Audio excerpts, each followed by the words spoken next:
अब आपको बताऊं कैसे ठाठ से सोओगे। कुरान पेश करता हूं।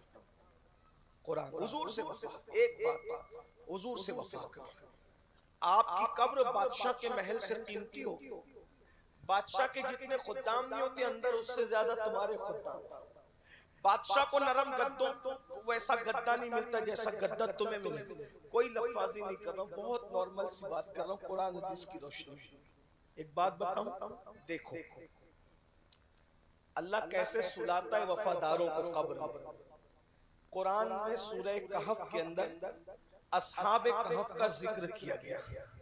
चंद नौजवान थे हजरत ईसा की वफा में। तवज्जो है ना, बस बात एंड हो रही है, आखिरी बात है। तवज्जो, सबकी तवज्जो। हुजूर से वफा करो, आमिना के लाल से वफा करो, सच्ची वफा करो। कैसे सोगे? बादशाह अपने महल में जितने ठाठ से नहीं सोता, इंशाअल्लाह कब्र में उससे ज्यादा ठाठ और आराम से सोगे। कुरान की तफसीर में कि चंद नौजवान वफाए ईसा में अपना ईमान बचाने के लिए घर से निकलते और घर से निकलते और गार में जाके सो जाते। अल्लाह ने उनको कितना सुलाया? 300-900 साल तक। कितना? 309 साल तक उनको सुलाया। 309 साल, 300 और 9, इतने साल सुलाया। और कैसे सुलाया? कुरान की तफसीर में आया कि गार में मुंह था, गार में मुंह था। तो जब सूरज निकलता था और सूरज डूबता था तो सूरज की किरणें मुंह के जरिए से गार में जा सकती थी। तो अल्लाह ने उनके सोने के ख्याल से कि ये मेरे ईसा के वफादार सो रहे हैं, उनके सोने के ख्याल से सूरज का रास्ता बदल दिया। अल्लाह सूरज और चांद का रास्ता नहीं बदलता। सूरज और चांद अपने महवर में चलते हैं, लेकिन अल्लाह ने सिर्फ उनके सोने के ख्याल से कि ये ईमान बचाने के लिए, अपना ईमान बचाने के लिए ईसा की वफा में गार में सो गए, तो अल्लाह ने सूरज का रास्ता बदल दिया। न निकलते वक्त किरणें पहुंचेगी, न डूबते वक्त किरणें पहुंचेगी, ताकि उजाला हो तो इनको परेशानी ना हो, इनकी नींद में खलल ना आए, किरणें न जाए। अल्लाह ने सूरज का रास्ता बदल दिया। अरे मुसलमानों बताओ, जो ईसा से वफा करके सिर्फ अपना ईमान बचाए, कुदरत उसको इतने ठाठ से सुलाती है। जो जाने ईसा मुहम्मदुर रसूलुल्लाह से वफा कर ले, अल्लाह उसको कितने ठाठ से सुलाएगा। मेरे इमाम कहते हैं, नकीरैन करते हैं, ताज़ीम मेरी फिदा होके तुझ पे ये इज्जत मिली है, और खाक होकर इश्क में आराम से सोना मिला। जान की इक्सीर है उल्फत रसूलुल्लाह की। और उससे एक बड़ी बात कह दूं, ईसा अलैहिस्सलाम के वो उम्मती सिर्फ उम्मती थे, औलाद नहीं थी। तवज्जो, सिर्फ उम्मती थे, औलाद नहीं थे। एक नंबर 2, अपना ईमान बचाने के लिए सो गए थे, दूसरों का ईमान बचाने के लिए नहीं गए थे। अरे ईसा की औलाद, ईसा के उम्मती अलैहिस्सलाम अपना ईमान बचाने के लिए सो जाएं तो उनकी सोने की ये शान है। तो जो इमाम हुसैन अपना ईमान बचाने नहीं, और वो भी सोने नहीं, पूरी उम्मत का ईमान बचाने के लिए करबला में खुद भी जगे हैं और दूसरों को भी जगाया है, तो कब्र हुसैन की शान क्या होगी? शेख अब्दुल कादिर जिलानी की कब्र की शान क्या होगी? सरकार गरीब नवाज की कब्र की शान क्या होगी? मसूद सालार गाजी की कब्र की शान क्या होगी? वारिस देवा की कब्र की शान क्या होगी? शाह बरकतुल्लाह की कब्र की शान क्या होगी? अरे जब खुद का ईमान बचाने के लिए सो जाए, उनकी शान ये है, तो जो पूरी उम्मत का ईमान बचाने के लिए गली गली कूचे कूचे फिरते हो, अल्लाह उनको कब्र में कितने सुकून से सुलाएगा, कितने मर्तबे अता करेगा। लेकिन हुजूर से वफा कर, बोलो करोगे वफा इंशाअल्लाह। अब वफा किसे कहते हैं? वफादारी का तकाजा ये है, हुजूर ने जो कहा उस पर अमल करो, अपने बच्चों को मोमिन बनाओ, ईमान वाला बनाओ। ट्यूशन के लिए बच्चों को जगाते हो ना, नमाज के लिए भी जगाओ। स्कूल नहीं जाने पे मारते हो ना, नमाज नहीं जाने पे भी मारो। सालन में नमक ज्यादा होने पे बीवी को डांटते हो ना, तो कुरान ना पढ़ने पर भी कभी बीवी को डांटो, लेकिन ये तुम उस वक्त करोगे जब तुम खुद कुरान पढ़ोगे। मेरे भाइयों, हमें मोबाइल चलाना तो आता है, कुरान पढ़ना नहीं आता, कुरान पढ़ना नहीं आता। सोचो हम कैसे मुसलमान हैं, हमें कुरान पढ़ना नहीं आता। और जो कुरान नहीं पढ़ते उनका हाल क्या है बता दूं? हुजूर सबकी शफात करेंगे, जिसकी शफात कोई नहीं करेगा उसकी शफात कौन करेगा? हुजूर करेंगे। ठीक है, मेरे इमाम कहते हैं शफाअत करे हश्र में जो रजा की, सिवा तेरे किसको ये कुदरत की। वाह वाह वाह वाह। हुजूर की सबकी शफात। अब आप एक बात सुन ले, हुजूर सबकी शफात करेंगे, लेकिन कुछ ऐसे कम नसीब होंगे हुजूर जिनकी शफात की बजाय शिकायत करेंगे। अल्लाह अल्लाह। तवज्जो करो, मैं अपने उलमा को सबक सुना रहा हूँ, उनकी तवज्जो चाहता हूँ। सबकी शफात और उनकी, हुजूर फरमाते हैं, हुजूर किसकी शिकायत करेंगे पता है? आका फरमाते हैं जो कुरान नहीं पढ़ते, जिन्होंने कुरान छोड़ दिया, मैं कयामत के दिन अपने अल्लाह की बारगाह में उसकी शिकायत करूंगा, ए अल्लाह ये वो कौम है जिसने कुरान छोड़ दिया था। अब आप मुझे बताएं, जब शफात करने वाला शिकायत करने पर आ जाए तो हमें कौन बख्शवाएगा? अल्लाह अल्लाह अल्लाह। शफात करने वाला जब शिकायत करने पर आ जाए हमें कौन बख्शवाएगा? सोचो, यानी आप मिलाने के लिए, सिर्फ समझाने के लिए कह रहा हूँ, जब बचाने वाला खुद मारने पर आ जाए तो कौन बचाएगा? अल्लाह अकबर। सिर्फ मैंने समझाने के लिए कहा, मिलाने के लिए नहीं। अब शफात करने वाला शफी जब शिकायत करेगा, बोलो कुरान कभी पढ़ा है? जरा अपने आप में डूब के सोचो, मरना है भाइयों। आज से पहले हमने कुरान कब हाथ में लिया था? सोचो। कुछ लोगों को तो कुरान पढ़ना नहीं आता। सूफियाए किराम, हमारे बुजुर्गान दीन फरमाते हैं, जिसने दुनिया में कुरान पढ़ना नहीं सीखा वो कयामत के दिन अंधा उठाया जाएगा। कुरान पढ़ना सीखो, बूढ़े हो गए हो तो भी कुरान पढ़ना सीखो, अपने बच्चों को कुरान पढ़ना सिखाओ, अपनी बच्चियों को कुरान पढ़ना सिखाओ। आप लोगों में से बहुत लोगों को कुरान पढ़ना नहीं आता। भाई कुरान तो अपनी जगह, हमें तो कलेमा पढ़ना भी नहीं आता भाइयों, हमने कलेमा भी नहीं सीखा, हम कैसे मुसलमान हैं? भाइयों मरना है, मरोगे कब्र में जाओगे, वहाँ अमाल पूछे जाएंगे। कोई खानदान, कोई डिग्री और कोई आप कौन थे और क्या थे, आपके बाप दादा क्या थे, कुछ नहीं। क्या लाया है ईमान के बाद वो बता। और एक बात बताऊं, कितनी नाजुक है वो बारगाह। बस एंड कर रहा था अपनी गुफ्तगू को, कितनी नाजुक है वो बारगाह। कोई चीटिंग वहां नहीं चलेगी, कोई रिश्वत नहीं चलेगी, किसी का मुंह नहीं देखा जाएगा। कितनी नाजुक है। अल्लाह ताला ने हजरत ईसा अलैहिस्सलाम को मुर्दा जिंदा करने का मौजज़ा अता किया। अल्लाह ताला ने हजरत ईसा अलैहिस्सलाम को मुर्दा जिंदा करने का मौजज़ा अता किया। तो ईसा अलैहिस्सलाम एक कब्र पर गए और जाके मुर्दा जिंदा किया, तो मुर्दा जिंदा हुआ। जब आपने कहा कुम बिस्मिल्लाह, तो मुर्दा जिंदा हुआ।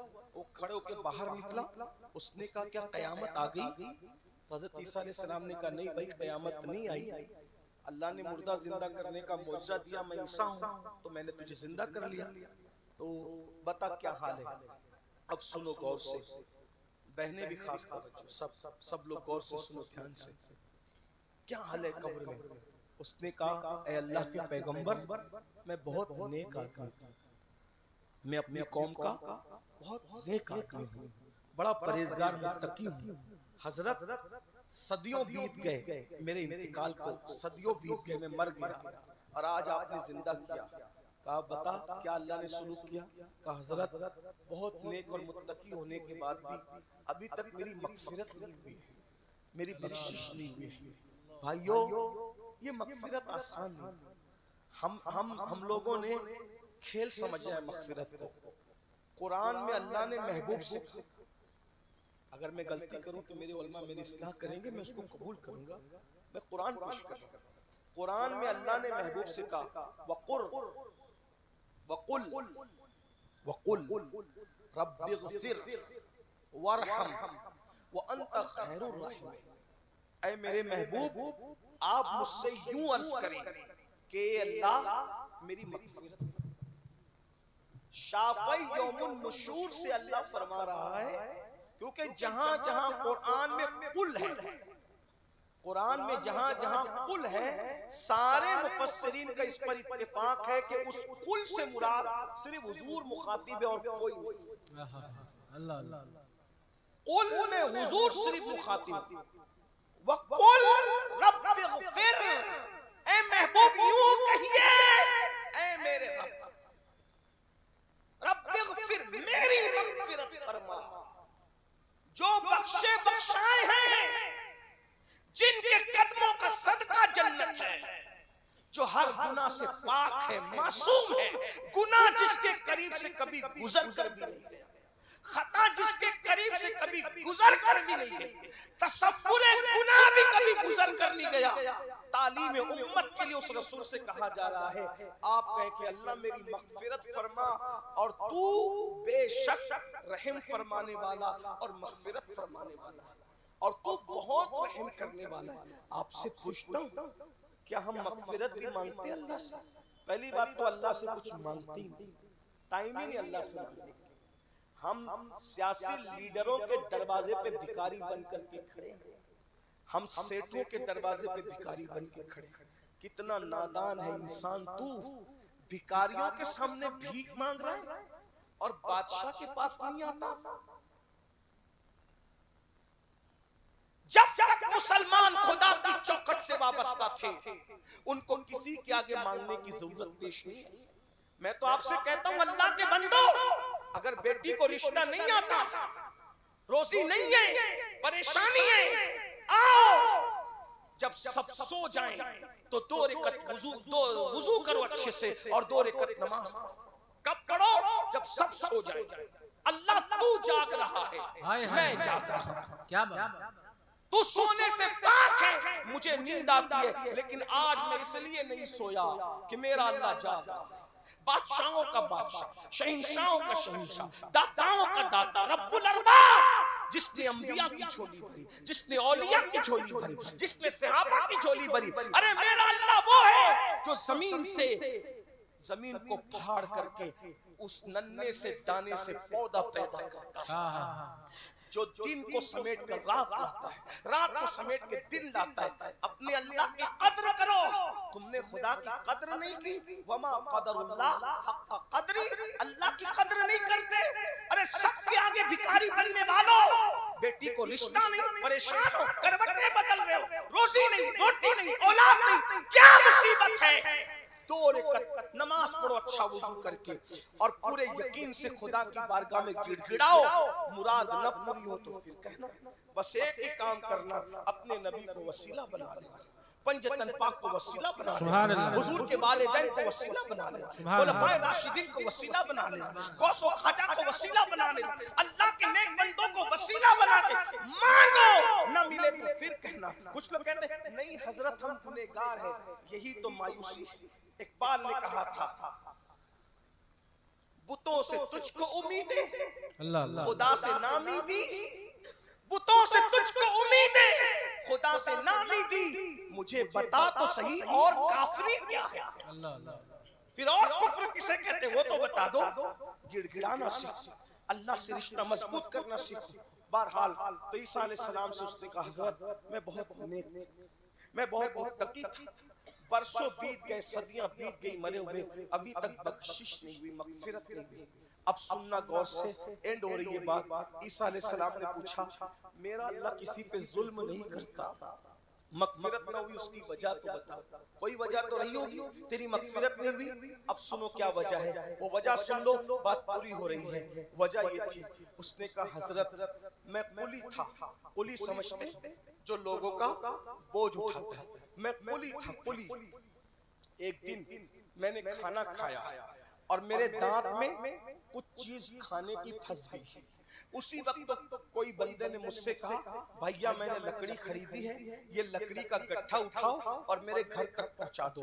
मैं लकड़ी का गट्ठा सर पे ले जा रहा था और मेरे दांत में कुछ चीज फंसी थी। अब आप जानते हैं कि कोई चीज दांत में फंस जाए तो बार बार जबान वही जाती है, वही लगती है, बेचैन होती है जबान निकालने के लिए। उसने कहा हजरत मेरी जबान बार बार वहां जा रही थी, दिल बेकरार हो रहा था। मैंने सोचा सर पे लकड़ियों का गट्ठा है, दांत के अंदर कुछ फंस गया है, अब निकालना निकालना तो पड़ेगा। तो मैंने लकड़ियों में से एक लकड़ी से छोटा सा तिनका निकाला और निकाल कर उससे खिलाल किया, यानी वो फंसी हुई गिजा निकाल दी और वो तिनका फेंक दिया। अब जब मेरा इंतकाल हुआ तो अल्लाह मुझसे पूछ रहा है, उसके मालिक की इजाजत के बगैर तूने वो लकड़ी तोड़कर खिलाल क्यों किया था? जब तक कि तू इसका जवाब नहीं देगा, तेरी किसी इबादत को मैं कबूल नहीं करूंगा और तेरी मगफिरत नहीं करूंगा। जवाब दे, तूने उससे इजाजत क्यों नहीं ली थी? खिलाल खाने की चीज नहीं, इजाजत के बगैर लकड़ी तोड़कर, कितनी लकड़ी खिलाल के लिए तोड़ी जा सकती है, जरा गौर करो, कितनी लकड़ी तोड़ी जा सकती है। फिर उसने खाया नहीं, लकड़ी खाने की चीज नहीं है, खिलाल करके फेंक दिया। अल्लाह फरमा रहा है, तूने इजाजत के बगैर वो खिलाल कैसे किया था? उसकी मगफिरत रुकी। हम तो करोड़ों करोड़ रुपए खा के कर्जा लेके दबा के बैठे, देने का नाम नहीं लेते। बहनों का हिस्सा हड़प कर लिया, देने का नाम नहीं। भाइयों का हिस्सा हड़प कर लिया, देने का नाम नहीं। यतीम भतीजों का, भांजों का हिस्सा खा गए, देने का नाम नहीं। किराना दुकान से कर्जा ले करके फिर दूसरी दुकान बदल दी, देने का नाम नहीं। कुछ लोग तो ऐसे लेके खाते हैं, डिकार भी नहीं लेते। अब तो लोग हज और उम्रा की भी रकम खा जा रहे हैं, किसी को कुछ पड़ी नहीं है। इलेक्शन के मौके पर लीडर हराम का दे रहे, हलाल का दे रहे, वोट के नाम पर हजारों लेकर के खा रहे। यानी किधर से भी आना चाहिए, ये जहन्नम भरना चाहिए। हल मिन मजीद, सोचते नहीं कि कब्र में जाना है। आका फरमाते हैं, पेट की आग को कब्र की मिट्टी के सिवा कोई चीज नहीं भर सकती। अल्लाह अल्लाह। जब एक खिलाल पूछे बगैर कर लो तो अल्लाह पाक उसके मालिक से नहीं पूछा था, इस पर मगफिरत नहीं फरमा रहा है। हमने क्या क्या किया है। इसलिए भाइयों, बहुत मुश्किल जगह है, बड़ी कठिन जगह है जिसको आखिरत कहते हैं। जन्नत आसान भी नहीं है, जन्नत मुश्किल भी नहीं है। अल्लाह की बारगाह में तौबा करो, आखिरत की जितनी तैयारी कर सकते हो कर लो। पता नहीं जिंदगी का ये टिमटिमाता हुआ चिराग कब बुझ जाए, कोई भरोसा नहीं है। देखो, ये मत सोचो कि बूढ़े हो जाएंगे तो नेक बनेंगे, बूढ़े हो जाएंगे तो मुत्तकी बनेंगे। आने में तरतीब है, आने में तरतीब है, जाने में कोई तरतीब। पहले दादा आए थे, फिर अब्बा, फिर पोता, फिर परपोता, ये तरतीब है। लेकिन जाने में जरूरी नहीं है कि दादा ही जाएंगे, दादा रह जाएंगे, अब्बा भी जा सकते हैं, अब्बा दादा रह जाएंगे, पोता भी जा सकता है, अब्बा दादा पोता रह सकते हैं, परपोता भी जा सकता है, उसकी शान है। इसलिए जल्द से जल्द सुधरो, तौबा करो। तौबा का दरवाजा बंद होने से पहले तौबा करो। मौत की आखिरी हिचकी तक अल्लाह ने तौबा का दरवाजा खुला रखा है हमारे लिए। अल्लाह को मनाओ, सबसे आसान काम अल्लाह को मनाना है। नमाजी बनो, नमाज के पाबंद बनो, हराम से बचो, दीनदार बनो, नेक बनो, सच बोलो, औरतों पे जुल्म मत करो, बेटियों पे जुल्म मत करो, किसी को गाली मत दो, पड़ोसी की तलफी मत करो, किसी का कर्जा लो तो अदा करो, अमानत में खयानत मत करो, चीजें बेच रहे हो तो उसमें मिलावट मत करो। इस तरह जिंदगी गुजारो और पीवर सच्ची सच्ची जिंदगी गुजारो। इंशाअल्लाह जब दुनिया से जाओगे तो लोग तुम्हारा जनाजा देखेंगे, कितनी धूम से निकलता है। इंसान आए ना आए, तुम्हारे जनाजों में फरिश्ते शरीक होंगे इंशाअल्लाह तबारक व तआला। अल्लाह को मना लो, उसकी आमिना के लाल से वफादारी कर लो। अल्लाह पाक की बारगाह में दुआ है, अल्लाह सबसे पहले मुझे अमल की तौफीक दे दे और आप सबको अमल की तौफीक दे। गुफ्तगू के दरमियान कोई गलती हो तो अल्लाह माफ कर दे। एक सवाल करूं एक सवाल करूं कि नहीं करूं? सवाल बताओ, कर सकता हूं सवाल? मेरी बात कितने लोग मानते हैं? उठाएं भाई, मिंबर वालों से भी अदब के साथ जरा उठा, ये मेरी बात मानते सब? देखो जरा मैं चेक कर उठाऊं, सब मानते कि नहीं? भाई बोलो, जवाब दो, मानते कि नहीं मानते? मानेंगे मेरी बात? मैंने पौन घंटा तकरीर की और करना चाहता हूँ, लेकिन मुझे जाना है तकरीबन बहुत दूर, 350-400 किलोमीटर का सफर करना है और मुझे वहाँ भी प्रोग्राम में पहुँचना है।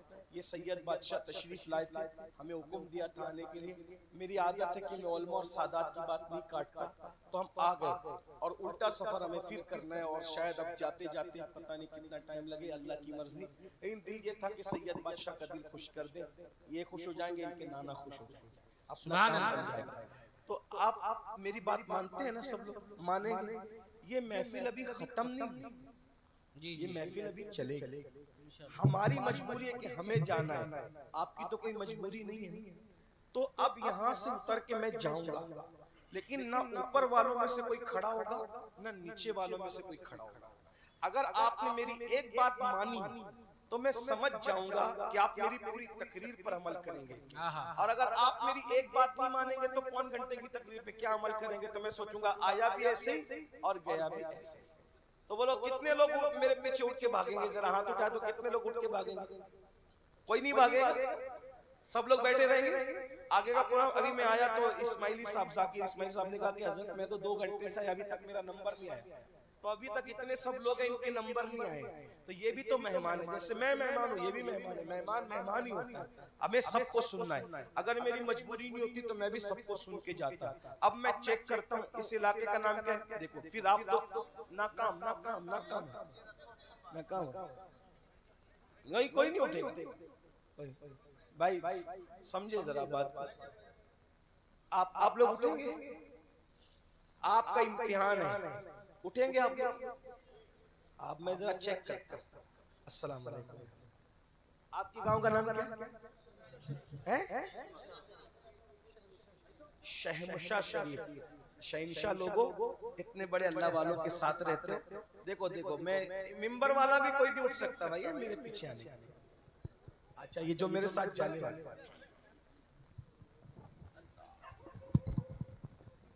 अरे बैठिए आप लोग, बैठिए। अभी वादा किया आपने, बैठ